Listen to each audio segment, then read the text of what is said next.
Gemara very often speaks about different categories of brachos, and the two fundamental categories I'd like to address today are birchas hanenim and birchas hamitzvah. The first is a bracha that we recite before we enjoy the benefits of this world. The second, before we embark on a mitzvah. And the Rambam combines the two in Hilchos Brachos, and he writes the following: Kishem shemevarchem al ha'anoya, kach mevarchem al kol mitzvah u'mitzvah v'achach yasosa. We start with a bracha on hana, and this is well known. Also, lehenos min olam hazeh b'lo bracha. We have to acknowledge God's gift before we enjoy the benefits thereof.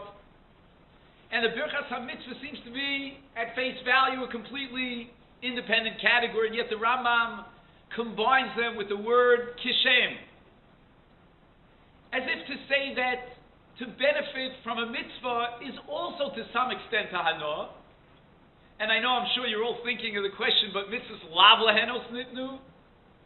And maybe on a certain spiritual level we're not allowed to benefit from the mitzvah, but nevertheless we do benefit from the mitzvah. And therefore, the same way we have to acknowledge God and thank Him for giving us the opportunity to enjoy this world, so too we have to thank Him and acknowledge Him on the opportunity of enjoying perhaps a higher world, the world of mitzvahs, of fulfilling His will. But I would think that within that category of birchas hamitzvos, perhaps Talmud Torah stands out as that mitzvah which really is an overlap between hana, between pleasure, enjoyment, and fulfilling the will of God. Because if on the one hand Talmud Torah keneged kulam, HaKadosh Baruch Hu wants our Torah, our study of Torah, commitment to learning, but on the other hand we know what an intellectual pleasure it is to enjoy Torah. And when we divvy out brachos for mitzvos, we're very stingy about it. What I mean to say is that every mitzvah gets a bracha, but not more than one bracha. Rare are the mitzvos, you could probably count them on one hand, that are allotted two brachos. We spoke once about the mitzvah of Kriyas HaMegillah, and its parallel in Ner Chanukah. Two brachos that are recited before the mitzvah. And we find something parallel in the case of Talmud Torah. The Rambam says, and this is in Perek Zayin Milchus Tefillah, Hamashkim likro v'Torah, when a person gets up in the morning and he wants to learn Torah, and the Rambam says, before he embarks on any Torah study, mevarach shalosh brachos. Now let's take a look at these three brachos that are designated for the mitzvah of Talmud Torah. The first is a classical nusach of a birchas ha-mitzvah, asher kinshanu b'mitzvosav v'tzivono. The Rambam's nusach is al divrei Torah. Ashkenazim have lasot b'divrei Torah. Then the Rambam has the second bracha. V'arevna Hashem Elokeinu. This too is a bracha on Talmud Torah. The Rambam emphasizes that Oskei b'Torah Sechel Lishma Baruch Atah Hashem Amalave Torah Liyamo Yisrael. The third bracha, Asher Bochar Banu, is not what you'd call a classical birchas ha-mitzvah, but rather it's a birchas shemach v'odaya, because Almighty God chose the people of Israel and gave them the Torah. But the first two form a set, a unit. How do I know that the second bracha of Arevna is part of the first bracha? It's an extension, it's connected. The fact that it doesn't open up with a baruch. That's what we call a bracha smucha lechabrata. So we have the bracha lasot b'divrei Torah, or al divrei Torah, that's the first bracha on the mitzvah of Talmud Torah, and then we have the bracha of Arevna. That too is on the mitzvah of Talmud Torah. And the question automatically pops up in our mind, why two brachas on this mitzvah? Again, it's a great mitzvah. But this violates the universal rule that every mitzvah gets one bracha and one bracha only. What has to be the mathematical conclusion to be derived from the fact that there are two brachas on this mitzvah?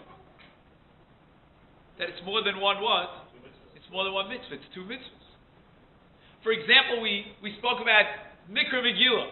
Two mitzvahs. One, Kriya, to read the Megillah, and the other is Shevach V'Odoya, the Kiyum of Hallel, through the recitation of Megillah.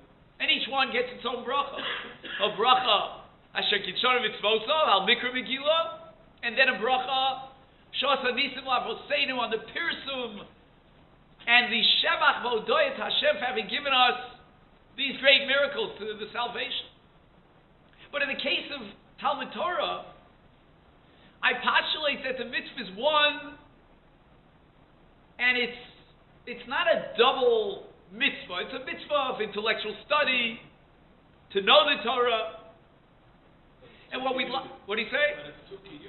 Oh, what is the second kiyum? That's what I'm trying to focus on. Any ideas?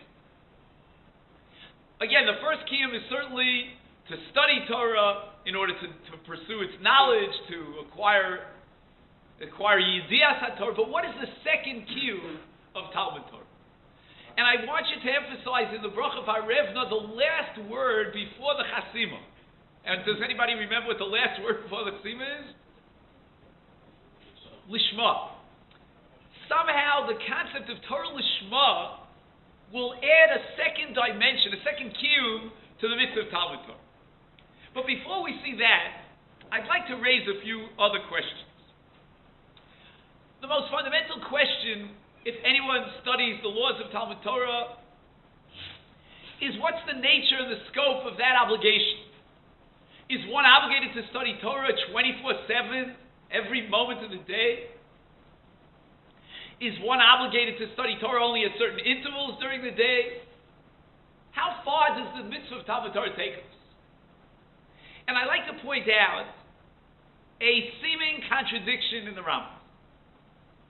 I think the greatest source for the laws of Talmud Torah are in the Rambam. And again, I'm a big Rambam fan. I think Rabbi Tachini even hinted at it. But even if I wasn't, I'd have to tell you that when it comes to the laws of Talmud Torah, the Rambam almost created a new Masechta that doesn't exist in Shas, gleaning from all over Chazal. And it's mind-boggling how many sources the Rambam uses to codify the laws of Talmud Torah when there is no Masechta Talmud Torah. But yet, when we open up Perek Aleph, Mihilchas Talmud Torah, the first Perek is really dedicated to the question of what is the nature of the obligation and the various obligations with regard to Talmud Torah. And we read the Rambam meticulously, as the fourth source on your page. The Rambam tells us, first of all, who's obligated in the mitzvah of Torah.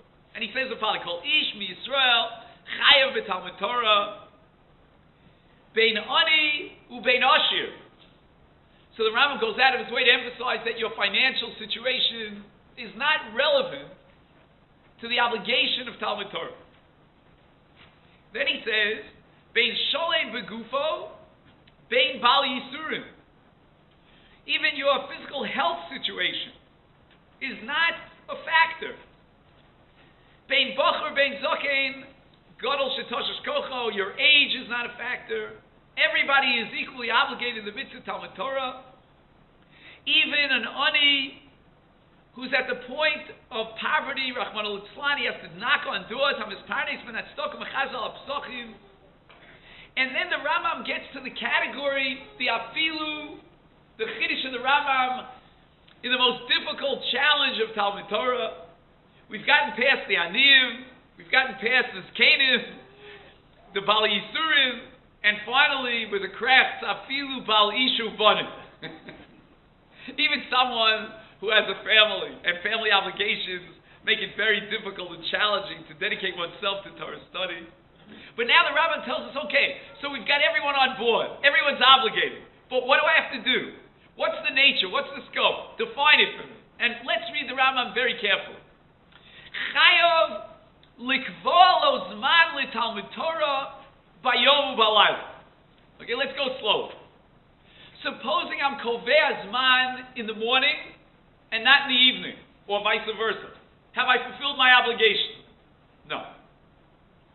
The obligation is to be kovea zman, and the day itself splits into two parts, min hayom u'min halayla. But now I get back to my original question. Is it an ongoing chiyuv, or is the obligation to set periods of time and designate them dedicated to the mitzvah Talmud Torah? Do you hear the question? Is it every moment I have to dedicate myself to Talmud Torah? Again, except for Onis Rachman Patre, I have to take care, attend to my biological needs and other things, like I have to go to work, whatever it might be. Some people have to go to work, right? But every other moment of time I'm obligated? Or is it that I have to set a period of time? The Ram doesn't say how long or what the minimum shear is, but it's got to be min hayom or min halayla. Well, which is it? Is it A or B? Again, nobody has to be worried. I won't call anyone a sheged or an amorit. What? All of the above. What do you see in the Ram? I'm going to read the Ram again. Chayav likvoa lo zman min hayom umin halayla. What does that sound like? George, does he say that 24/7 you have to learn? Right, but likvoa lo zman min hayom umin halayla. Again, we said day is not enough, night is not enough. But is it ongoing or is it to be kovei zman? As we say in Yiddish, kovei zman. That's what it says. And I thought this was clearly on the Rambam's part a commitment to one particular dimension or definition of the mitzvah Talmud Torah. But then I opened the Rambam to Perek Gimel Hilchos Talmud Torah. And by the way, in the old editions of the Rambam, all you have to do is turn one page. So it's not like the Rambam forgot what he said in Perek Aleph. But look what he says in Perek Gimel. And this you'll find in number Zion, the seventh source on your page. Says the Rabbi, Mishin Esa'ol Libo L'Kayim Mitzvah Zu Kara'oi. He whose heart prompts him to fulfill this mitzvah the way it should be fulfilled. V'lios Muchtar B'Kesed Torah. And he should be crowned with the crown of Torah. Lo Yasiach Da'ato Lidvarim Acherim. What does that mean? No Hesek Hadas. What does that mean? There's no time for anything else. No distractions. Yeah, and then the Rambam goes on and says he shouldn't think that he could go out and make a living and he'll be Zocher and Kesed Torah. It's just simply 24/7. Lo Yasiach Daito L'Dvarim Acherim. There's nothing else on his agenda. My friends, do you hear what the Rambam is telling us? So what happened over here? Did the Rambam in Perek Gimel come up with another definition of the mitzvah Talmud Torah? If he did, he could have crossed out what he wrote in Perek Aleph. There's a contradiction here in the Rambam. In Perek Aleph, the Rambam says, L'kvor lo zman min hayom umin halayla. In Perek Gimel, he says, Lo yasiach daito l'dvarim acherim. And the Rambam goes on to say, if he thinks he can be Zoch in Torah, and at the same time, he can be Zoch in Kinyonim, and in Osher, and Kavod, and everything else, forget it, he's not going to succeed. Maybe those are the two brachas. The first bracha is the Siyam, which is the Yom V'Malachila. The second bracha is Shema and Baharim. Okay, hold on to that for a few minutes. That's excellent. I'm glad. I always like someone who takes the shir from me at the beginning. I mean, on the one hand, it puts me in a strange situation because you've already heard the shir now. But on the other hand, it means that we're on the same page. That there's a methodology over here. So that's good. Let's get back to the two brachas in just a moment. I want to raise another few questions here. When the Rambam establishes in Perek Gimel, right, that's the seventh source on your page, that lo yasiach daito l'dvarim acherim, there's no room for any distractions whatsoever. How does he prove this? We didn't read the last few words in the Rambam. Let's take a look again. Shenemar, what pasuk does he quote? V'gisa bo yom v'layla. Do you see that? You don't have that here. Okay, fine. Oh, take a look at number 4. Okay. Shenemar v'gisa bo yom v'layla. I'm sorry, I made a mistake. Let's go back again. When the Rambam wants to establish in Perek Aleph, my mistake, in Perek Aleph, that the chiyuv of Talmud Torah is l'kvor lo zman min hayom u'min halayla, what pasuk does he quote? V'gisa bo yom v'layla. L'chora, at face value, I would say that pasuk teaches not the Rambam's definition in Perek Aleph, but the Rambam's definition in Perek Gimel. In other words, if I could only cut and paste the Vigisa B'Yom V'Layla that the Rambam formulates in Perek Aleph and place it in Perek Gimel, Lo Yasiach Daito L'Dvarim Acherim, Shenemar Vigisa B'Yom V'Layla, I would be very happy. Is Lo Yasiach instruction or is it a result? No, it's an instruction, it's a command. Lo Yasiach Daito L'Dvarim Acherim. He's not allowed to be Mesiach Das. He's got to be single-mindedly focused on his Torah studies. And here the Rambam could have said Vigisa B'Yom V'Layla. But you'll ask me, wait a minute, what does Vigisa B'Yom V'Layla mean?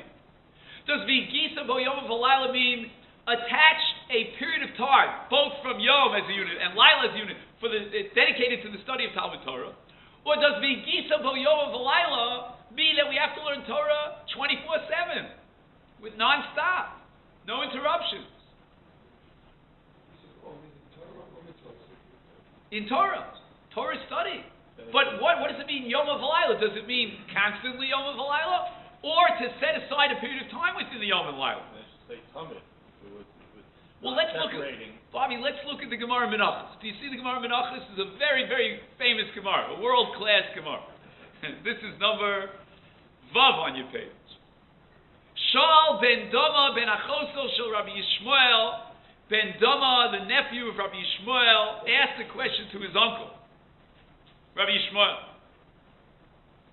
So he said to him, Kigon ani. You just have to imagine a person getting up and asking a shayla, and he says, Kigon ani, somebody like me. And here's where Ben Doma describes himself. What category does he fit into? Kigon ani shel amadati kol Torah kula. Well, that's fine. Again, they didn't have the libraries in those days that we have today. You know, this is before the Talmud Bavli was written, the Talmud Shalvi, so I guess they only had Shatz Mishnayos, Sifra, Sifri, but it's a pretty impressive record. I could go on Anoshel Amadati as Kol Torah Kula. Mahu Lilbod Chachma Yavanis. Can I designate now my time for the mitzvah, if it is, of studying Greek philosophy? Again, the philosophy of that time were the Greeks, Plato and Aristotle. What is the premise of his question? If he's expecting a good, positive answer, go study Greek philosophy, what's the premise that he's operating with?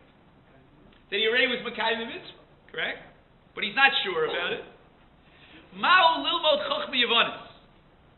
So what was Rabbi Yishmael's response to his nephew? Karala v'samikra zeh. He quoted the following pasuk: Lo yamush sefer haTorah zeh mipicha v'gisa bo yom v'layla. The Torah commands us v'gisa bo yom v'layla. Seyu b'dok. Go out and find sha'ah, an hour, she'eino lo min hayom v'lo min halayla. Now, is there an hour that doesn't belong neither today nor tonight? Maybe Ben Hashmashot. That's a good idea. It sounds like the question itself is almost facetious. It's an obvious answer. It's a rhetorical question. There's no possibility of finding an hour in the day that's not Yom and not Laila. Ulamod b'chachma yavanis. So basically, what was his answer? No time for chachma yavanis. Why not? Because v'gisa bo yom v'layla. But I don't understand. V'gisa bo yom v'layla means to designate a certain period of time, an interval of time. So let's say an hour. An hour in the morning, an hour in the evening, and that's it. So what's the problem with learning chachma yavanis? It wasn't like he said to him, chachma yavanis is a problem, philosophical issues. The ancient Greeks spent so much time trying to prove the existence of God. Okay, I'm not sure if the Aristotelian concept of God is exactly ours. For that you have to learn the Rambam's Gemara Nebuchim. But be that as it may, he wasn't objecting to the study of Greek philosophy as much as he was objecting to the fact that there's no time in the day for Greek philosophy, because there's no hour that doesn't belong neither today nor tonight. But obviously the interpretation of Rabbi Yishmael, his understanding of Yigisa B'Yom V'Layla, is not the Rambam's understanding of that puzzle. The Rambam quotes Yigisa B'Yom V'Layla in Perek Aleph, when he formulates the mitzvah of Talmud Torah, is likvol ozman min hayom min halayla. But Rabbi Yishmael is using the very same source to prove that there's no time in the day that's exempt from the mitzvah of Talmud Torah. And therefore I submit to you the following, that based on Rabbi Yishmael's understanding of Yigisa Bo, The Rambam should have added that shenemar not in Perek Aleph likvar lo zman, but in Perek Gimel lo yasiach daito l'dvar makim. Let me ask another question. There's something called hirhur b'divrei Torah, thinking Torah thoughts. One should always be involved in thinking Torah thoughts. Never waste his time. His brain shouldn't be empty, shouldn't be a vacuum. He should always be thinking Torah thoughts. Again, it could be dangerous because sometimes, if you get too involved in your thoughts, you might walk into a tree. But so you got to have your eyes open. One of my rebbeim walked into a tree and he said, "Excuse me." So I don't know if that's what we're talking about. There's a famous Rosh Yeshiva in Borough Park that every day he came out of the yeshiva and he couldn't find his car. He forgot where he parked. He was just constantly thinking, "Hirhur b'divrei Torah." So you got to be careful. But there's something called Hirhur b'divrei Torah. There's one area in the universe where Hirhur b'divrei Torah is completely excluded. So let's take a look at the Gemara in Shabbos. That's the third source on your page. Amar Rabbi Yochanan, b'chol makom mutar laharer. You can think Torah thoughts everywhere. Chutz mi beis hamercha to mi beis hakisa. These are places that are designated for, where the body is exposed, or there's things that you should. So it's not a place that's appropriate for thinking Torah thoughts. But look how Rabbi Yochanan derives this conclusion from a pasuk in Parshas Ki Tetzei v'haya machanecha kadosh. Can anyone tell me in what context the Torah commands us v'haya machanecha kadosh? In a war situation. And there are many mitzvot and lavim that apply to the Jewish battle, the encampment. The Torah is very strict about a holy atmosphere when we go out to battle against our enemies. But the question I want to raise with you today is, what does that have to do with Rabbi Yochanan's premise or his conclusion that asur laharher b'divrei Torah b'beis hakisei b'beis hamercha v'haya machanecha kadosh? I mean, it seems like a real stretch to connect the mitzvahs of Milchama and the Machne Milchama, the Kedushas Machne Milchama, to the mitzvah of Hirhur b'divrei Torah and the Isur of Hirhur b'divrei Torah, b'beis hakisei and b'beis hamercha. There's a pasuk in Malachi, which you'll see number ches on your page. V'shavtem u're'isem bein tzadik l'rosha, bein oved elokim la'asher lo avod. And Chazal see a certain superfluous nature in the repetition here in the pasuk that seems to be totally superfluous. On the one hand, the Navi is asking us to compare and contrast between a tzaddik and a rosha, and on the other hand, between an Oved Elokim Lasher Lo Avodah, someone who's dedicated to the service of Almighty God and someone who is not. Why the repetition? So the Gemara in Chagiga addresses this. My dichsiv, according to Pasuk Malachi, and the question now is, Hainu Tzadik, Hainu Oved Elokim, Hainu Rasha, Hainu Asher Lo Avodah. Omar Le, the Gemara gives the following answer. Ein adome shona pirko mea pa'amim l'shona pirko mea pa'amim v'yachas. This is one. There's one student in the yeshiva who reviews his lesson 100 times. He doesn't make the grade. The other student reviews his lesson 101 times. The first student is called Asher Lo Avodah. He's not a Rasha, but he's Asher Lo Avodah. The second one is Asher Avodah. Why? Because he added 101, one extra time, in order to review his lesson. He comes under a whole new category, according to the Navi. He's an Oved Elokim. But he used to, could you imagine, my friends, reviewing a Torah lesson? Now, I honestly, in my own life, I have to tell you, if I do any review, and if I review, I give myself a pat on the back, but 100 times, it's wild. But no, he's not an Oved Elokim. Who's the Oved Elokim?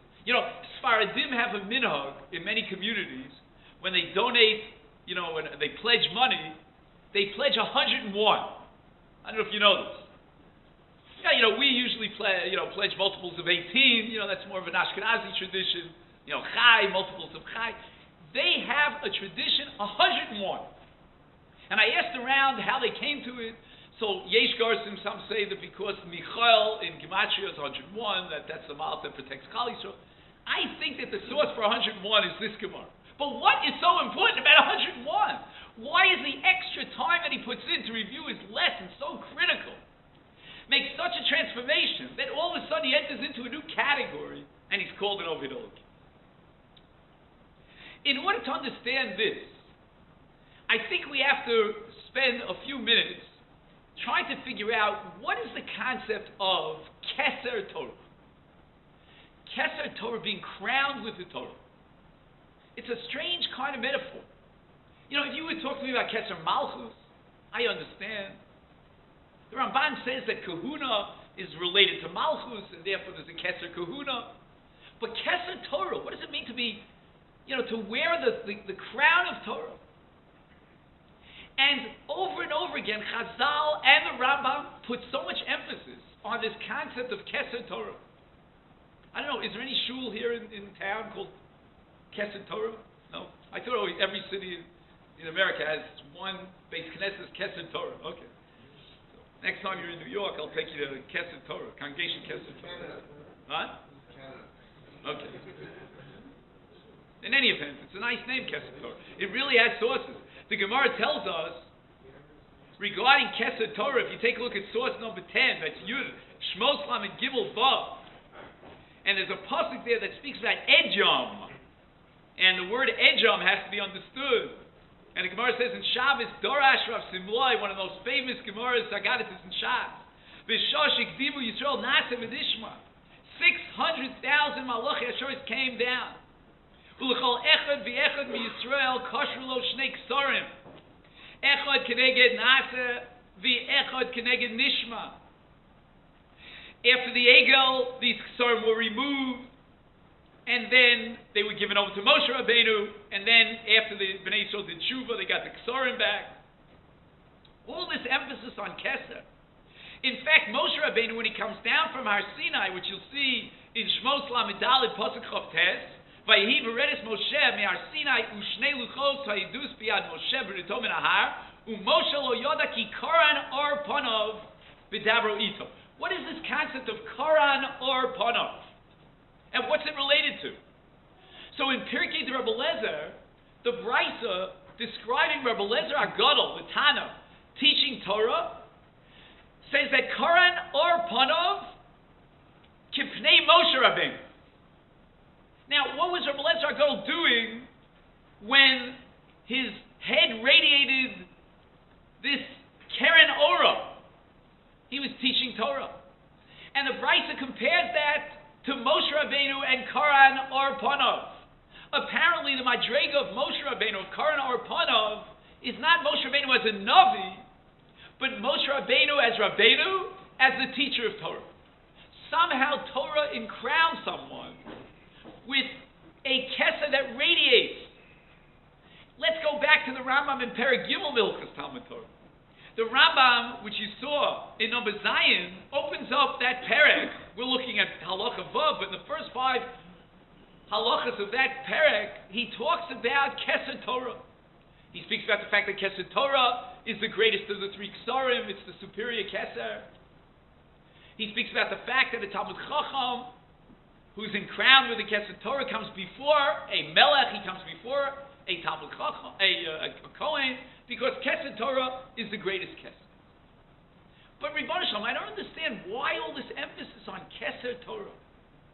If the Rambam had omitted it, I would have said it's a melitza, it's a metaphor, it's Chazal's way of dramatizing the significance of Torah study. But the Rambam quotes it lahalacha, he dedicates an entire chapter to Keser Torah. So what I'd like to do now is come full swing back to our original question. And that was, why are there 2 brachos on the mitzvah of Talmud Torah?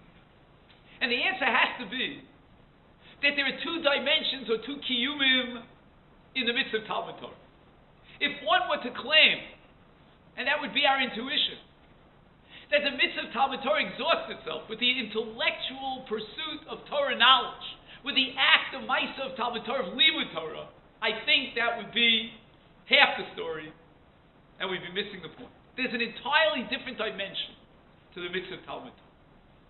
My Rebbe Zechron Levracha, in one of the yahrzeit shiurim for his father, on Gimel Shvat, Rav Moshe Soloveitchik's yahrzeit, he spoke about tefillin. And he asked the question why we have two brachas on tefillin.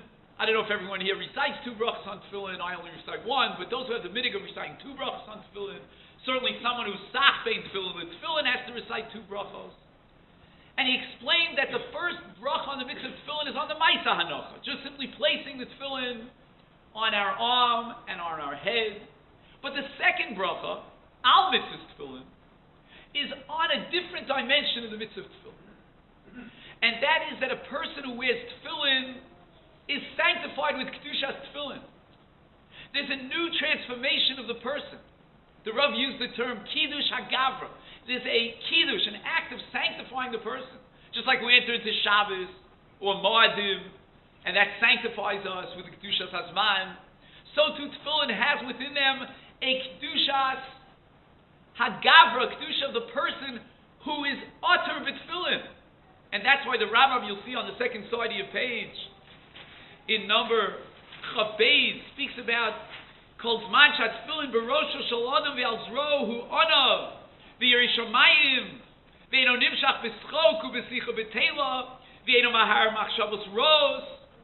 The Rambam says that when a person is wearing tefillin, and you know that in those times people would wear tefillin the whole day. My great-grandfather, we have one picture of my maternal great-grandfather, he's not wearing tefillin. So I said to my father, Dad, why is your grandfather not wearing tefillin? You told me he always wears tefillin.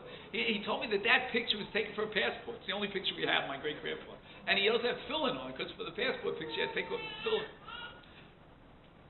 But that's the way it was in those days. Because every moment that a person is wearing tefillin, he's uplifted by Kedushas tefillin. He's not thinking machshavos of this world. He's on a higher spiritual plane. That's the Kiddush HaGavra. And Rav Soloveitchik claims that Kedushas Tefillin is basically Kedushas Talmud Torah. In fact, the Yerushalmi says that someone who's learning Torah is potter for the mitzvah of Tefillin. He already has the sanctity of Torah. He doesn't need the additional sanctity of Tefillin.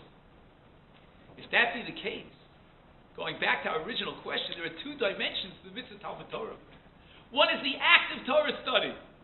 It's a Maisa mitzvah like any other Maisa mitzvah. But then, in addition, there's a new dimension of Talmud Torah, of Kiddush HaGavra. The Torah, when it penetrates into one's mind and one's heart, elevates a person to a new level of sanctity. He's not the same person. The Gemara tells us in Masechta Makos, you'll take a look on the top of page 2. Omar Rava, Kama Tivshoi, Shara Inshi. He's talking about what went on in Bava. And he tirades against them. The kaimi mekami sefer Torah, v'lo kaimi mekami gavra rabba. They stand up for Sefer Torah. You've seen it. You know, Sefer Torah comes anywhere within a radius of who knows what, and they jump out of their seats. That's a natural response for Kedusha Sefer Torah. But when they see a Talmud Chacham, they don't stand up. Says Rava Kama Tifshoi. This is stupidity. He's not calling him shkatzim. He's calling him amaratzim. That's even worse. He says, Ilu Sefer Torah Ksiv Harboim. The Torah says that you mete out a punishment of 40 lashes for the violation of Allah. V'yosru Rabbanon. And Batzru Chad, the Rabbanon came along and they subtracted one. They reduced the number from 40 to 39. So who's greater, the Sefer Torah or the Talmud Chacham who interprets the Sefer Torah?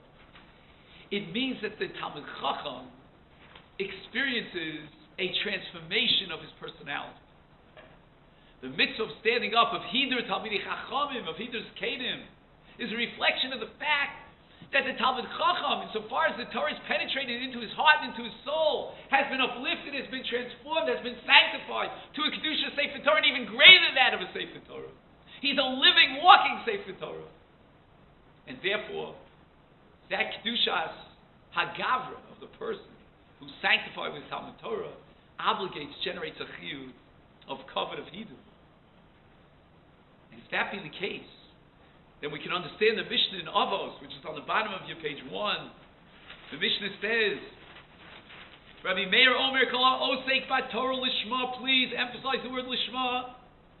Zochel Idvarim Harbe, V'lo Od El Shekola Olam Kulo, Kidaihulo, Nikra Rea, V'ohuv, Ovis HaMokom, Ovis HaBrios, V'samech HaMokom, V'samech HaBrios, Malbashto Anova, V'yira, Machsharto Lios Tzadik, V'chosid, V'yoshev, V'nemon.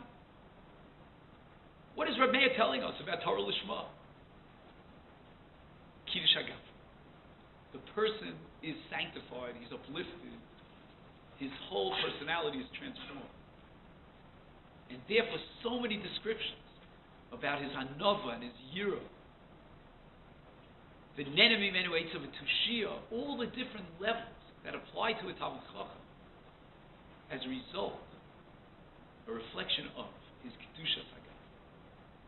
If this be the case, then we understand very well why there are two brachas established on the mitzvah of Talmud Torah. The first bracha, Lasot v'divrei Torah, or Al divrei Torah, was established on the mitzvah of Torah study, the goal of which is to acquire Torah knowledge. It's an intellectual act. But there's another bracha, which ends with the word Lishma, because Torah Lishma, studied on its higher level, its highest level, is for the sake of sanctification, of Tahara, of Kedusha, of Yira, Fa'anof. And if that be the case, perhaps we could understand a very, very strange Gemara in Masechta Nedom, based on a pasuk in Yirmiyahu Hanavi. And the Gemara goes into a whole discussion and says on Rabbi Yehuda and Rav Shei Mevarchim b'Torah Tchila al Ozvam es Torasi. What does it mean they left the Torah? They were observant. They were Makayim the Torah. But lo birchu b'Torah Tchila. So the Bach in Hilchas Birchas HaTorah raises the question. We know that Birchas HaTorah is very important. But does it mean that if they didn't recite the Birchas HaTorah, therefore they should go into goals? And furthermore, could it be that such tzaddikim did not fulfill the mitzvah of Birchas HaTorah? So the Bach says the following. For sure, no doubt about it, they were Mevarach al Torah. But they only recited one bracha on Talmud Torah. They understood that the mitzvah of Talmud Torah is one dimension. And the intellectual pursuit, the acquisition of Torah knowledge and Torah concepts is and exhausts the mitzvah of Talmud Torah. And therefore they recited bracha, Lasot v'divrei Torah. But they missed the boat on the second bracha of Talmud Torah. V'arevna Hashem Elokeinu. Why did they lose Eretz Yisrael? Why were they sent into Golos? Says the Bach. Because they dedicated themselves to Torah study as an intellectual pursuit and only. And therefore they recited one bracha, not two. But why does the second bracha connect us to Eretz Yisrael? That the Bach doesn't answer. We would like to suggest the following. We spoke before about Keser Torah. Keser Torah means the sanctification of the individual who knows, who studies Torah. He's uplifted, he's transformed. What is he desiring? What is he craving? The Talmidim studied and reviewed their lesson 100 times. It seems that at that time that was the required curriculum. Again, it's hard for us to understand. But that was the requirement. You review your lesson 100 times. And your average Talmud perhaps fulfilled his requirement. You know, he checked it off, punched in his time, and that was it. But there is a rare Talmud who adds the 101st time. He can't part with the Torah. He has a yearning and a craving for the Torah. And what is that yearning for Torah, for Kedushas HaTorah? What is that Torah Lishma? What is its source? What is its goal? And the answer, I believe, is Shechina, is a personal, intimate relationship with Almighty God and His presence. The Shechina resides on someone who studies Torah. The Gemara thinks at the beginning that maybe you need Asara, you need 10 people learning Torah together, and only Talmud Torah the Rabbim. Then the Gemara reduces it down and down and down until the Gemara says, Minayin afilu echad. Even if one person is studying Torah, beino levein atzmo in private, even then the Shechina is there. Almighty God comes down, kaviyachal, to be with him in His presence in close proximity. Surely a person could say, the Rambam says in Perek Aleph, likvol ozman min hayom min halayla. He sets aside an interval of time during the day and during the night for the study of Torah. And technically, from one perspective, the Rambam establishes that he has fulfilled his mitzvah of Talmud Torah. He has lived up to his requirement. But then the Rambam says in Perek Gimel, there's a whole other dimension to the mitzvah of Talmud Torah. And that is Keser Torah. Let's read the Rambam one more time, now carefully, which is number Zion on your page. The Rambam says, Misha nesa'oli bo l'kayim mitzvah zu kara'or v'lios muchta b'keser Torah. And I ask you, my friends, the following question. Where do you find in the Rambam a halacha that's codified with the language of the formulation of Misha nesa'oli bo? If his heart prompts him, this is what he has to do. I hope you'll succeed where I failed. I was not able to find a single Rambam anywhere in the Mishnah Torah. And now, Baruch Hashem, we have all sorts of computer programs, to help us search. It doesn't exist. Mishnah Soli Bo. What do you mean Mishnah Soli Bo? Rambam, tell me. Am I obligated? Is this a requirement? If I don't live up to this standard, have I been mevatel a mitzvah? Did I neglect to fulfill the mitzvah? Or not? All of human activities fall into basically three categories. There's that which is a mitzvah, a chiyuv, an obligation. There's that which is an ether, a violation we're enjoying from. And then in the middle you have reshus. If I decide whether to eat the egg salad or the tuna fish, that's my own personal decision. That's neither a mitzvah nor an avera.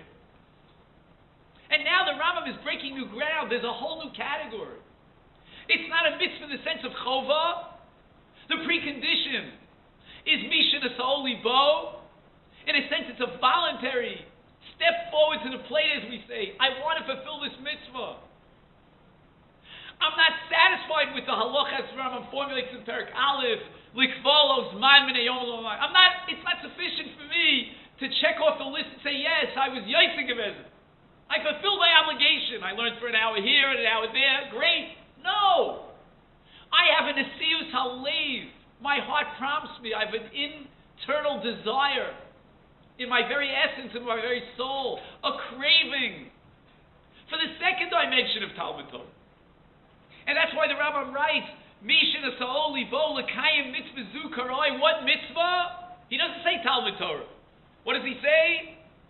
Lios muchtar b'keser Torah. The Rambam had dedicated the entire third chapter of Hilchos Talmud Torah to Keser Torah. Keser Torah represents the Gavra. It represents the Kedushas HaTorah. That yearning, that craving to be one with Shechina through the study of Talmud Torah. And I think now we can understand Rabbi Yochanan in Masechtas Shabbos. Asur laharher b'divrei Torah b'beis hamerchot b'beis hakisei shenemar v'hoya machanecha kadosh. Where is this Machne Kedusha? The Machne Kedusha is the person himself when he's elevated by the study of Torah. A person who's Mahar b'divrei Torah, we might add the condition Lishma, for the sake of being this Kadesh b'Kedusha Torah, he himself becomes a Machne Kedusha. He converts himself into an encampment of Shechina. And therefore to take that Machne and bring it into a Makom, an inappropriate place, a Beis HaMerchot, that's a violation of V'hoya Machnecha Kadosh. The Keser Torah that the Jewish people desired, and at the time of Nasa v'Nishma they acquired, is the Keser of Kedusha. It's the Keser of Shechina. It's that close, intimate relationship with Almighty God. Says the Bach, Al ma of the Eretz. Why did they lose their chance for Eretz Yisrael? And the answer is, although they did appreciate the mitzvah of Talmud Torah, they made the first bracha, they recited the bracha on the intellectual act of Maisa Limud to acquire Torah knowledge, but they missed the boat on the second bracha of Talmud Torah, which corresponds to the dimension of Shechina. Says the Bach, they lose their relationship to Eretz Yisrael. Because Eretz Yisrael is not just a place to live. When we settle in Eretz Yisrael, it doesn't mean just to establish domicile in Eretz Yisrael. there's an entirely different dimension to the mitzvah of settling in Eretz Yisrael. And that is a connection to Shechina. You know that the Rambam in Sefer HaMitzvahs, and it's generated so much literature, so much controversy, omits the mitzvah of Yeshiva Eretz Yisrael from his list. Again, I'm not going into detail here. According to the Avnei Nezer, the Sakut Shavu Rebbe, the Rambam doesn't omit it. It's included under a different mitzvah of Hachrim Tachrimei. That's a long discussion. But amongst the various interpretations of the Rambam, I found a tshuva Rav Moshe Feinstein, which is on the bottom of your page 2, in which he applies a classical brisker chakira to the mitzvah of Yeshiva Eretz Yisrael. And he wants to know, what is the nature of that mitzvah? Is it an absolute obligation, like any other mitzvah? Or he calls it a mitzvah kiyumis, a kind of, what shall I say, voluntary mitzvah. And based on his diuk in the Rambam, that the Rambam says, Asur loteis mi Eretz Yisrael l'chutz la'aretz, and the Rambam should have said, Asur loder b'chutz la'aretz. He has a whole diuk which we're not going to go into. He wants to suggest within the Shitas HaRambam that Eretz Yisrael was omitted from the counting of the Taryag because it's a voluntary mitzvah. Again, a very controversial tshuva of Rav Moshe Feinstein. In a later tshuva, he changed his mind, and he denies that it's even a mitzvah kiyuz. He says it's just a haftacha that those who settle in Eretz Yisrael will be blessed. A whole different approach. But here in this early tshuva, he classifies within the Shitas HaRambam Eretz Yisrael as a mitzvah kiyuz. But he doesn't tell us why. Why is Eretz Yisrael a mitzvah kiyumis, a voluntary mitzvah? Either the Ribono Shel Olam wants me to live in Eretz Yisrael, or he couldn't care less. If he wants me to, then I'm obligated. I have to fulfill the will of God. That's what a mitzvah is all about. If he's not interested, then, like we said before, decide whether you want to eat whole wheat bread or white bread. You know, that's your own personal decision. Maybe it's not. If it comes under Shmarta. But what's this concept of mitzvah kiyumis? When I was a youngster, I wrote a letter once to my Rebbe, Rav Nissen Alpert, Shalom. And I don't know if any of you knew of Rav Nissen Alpert or heard about him. He was a Talmud Muvak of Rav Moshe. And I asked him, Rebbe, teach me, what is a mitzvah kiyumis? The concept itself just boggled my mind. You know, I didn't have room for that middle category in my brain. Either Hashem wants me to do it, so it's a mitzvah. And if Hashem couldn't care less, then it's a reshus. But a mitzvah kiyumis means I can opt for the mitzvah. I can jump and volunteer for the mitzvah. I'll get duly rewarded, then it's a mitzvah, but yet I'm not obligated. And I asked him about this idea. And he wrote me back a 2-page letter, which he tried very hard to explain what a mitzvah kiyumis is. And at the end of the letter, I still have the letter, Baruch Hashem, he writes, frankly, I don't understand it either. He himself threw in the towel. But today I want to suggest, Lefi Aniyah's Daita, a possible understanding and approach to what this concept of mitzvah kiyumis is. Whenever the goal of the mitzvah and its purpose is to have a close relationship with Shechina, then the mitzvah is kiyumis. It's an optional, voluntary mitzvah. And mashal amad over dom. And I had this experience very often in the last 2.5 years. You need a place for Shabbos. So what do? Well, if you have to, you're not going to do it. And you say, I'm here for Shabbos. Obviously, that's not very comfortable. What you really want is to get an invitation. I remember when I taught Michal many years ago. The girls at the end of the year put out a tape. You know, it was a shticky kind of tape. Those are the years of tapes. I'm really painting myself. So that, anyway, the tape opens up. It was very funny. With a ring of a phone call. And then you hear somebody pick up. And the girl says on the other end of the phone, I'm your cousin's uncle, sister's nephew's cousin. Can I come for Shabbos? You know, that kind of thing. So obviously it's much more comfortable if you get invited. So HaKadosh Baruch Hu says, V'asu li migdash, v'shachanti b'sochos. You know, we're dedicating almost half the Sefer Shmos to the Mishkan these days. And what's the goal and the purpose of the Mishkan? Why build a Mishkan? And the Torah spells it out, v'shachanti b'sochos.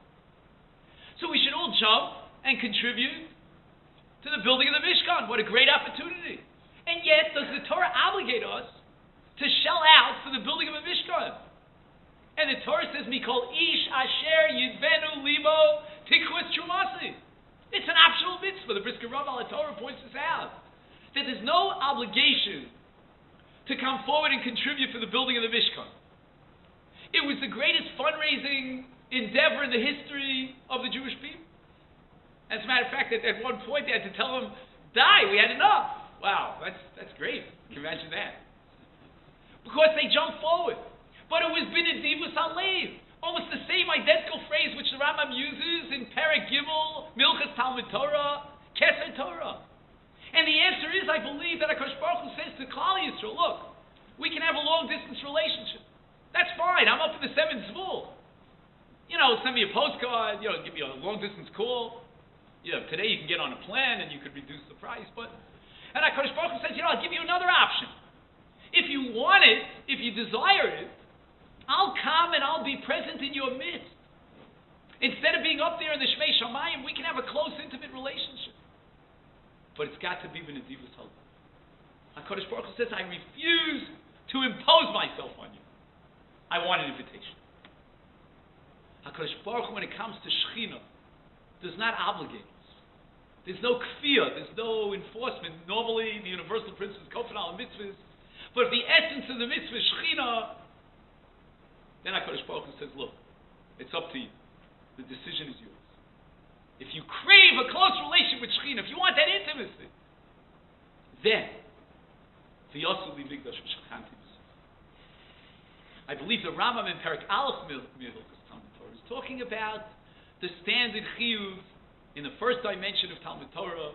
Lasok b'divrei Torah. This is what's required. Lichvolos man v'neyom v'nolai. And then you've done your duty. But says the Rambam, there's another dimension to Talmud Torah. There's a relationship with Shechina. And then the Rambam writes, Keser Torah Misha Nisol Limo. The precondition is that you have to be motivated. It has to come from a desire from within, from your very essence. Lios Muchta v'Keser Torah. It's not enough for me to study Torah an hour here and an hour there. It doesn't satisfy my spiritual desires and needs. I need an intimate relationship with Shechina. And therefore, says the Rambam, Lo Yasiyah Daito L'Dvar Macherim. Be single-mindedly dedicated to the study of Torah. Understand that Talmud Torah is much more than just the intellectual pursuit of knowledge. It's Kiddush HaGavra. It's a close relation to Shechina. And we have to ask ourselves, where do we fit ourselves in here? Between Perek Aleph and Perek Gimel. And each individual has to put himself on the scale here. And everybody has their own personal Nesiyus Halev and that level, but it has to, the curve has to be going in the upward direction. The arrow has to be going up.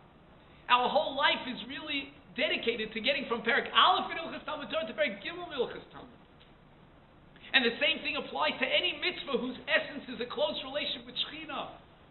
Every individual is called upon to ask, where am I in the scale?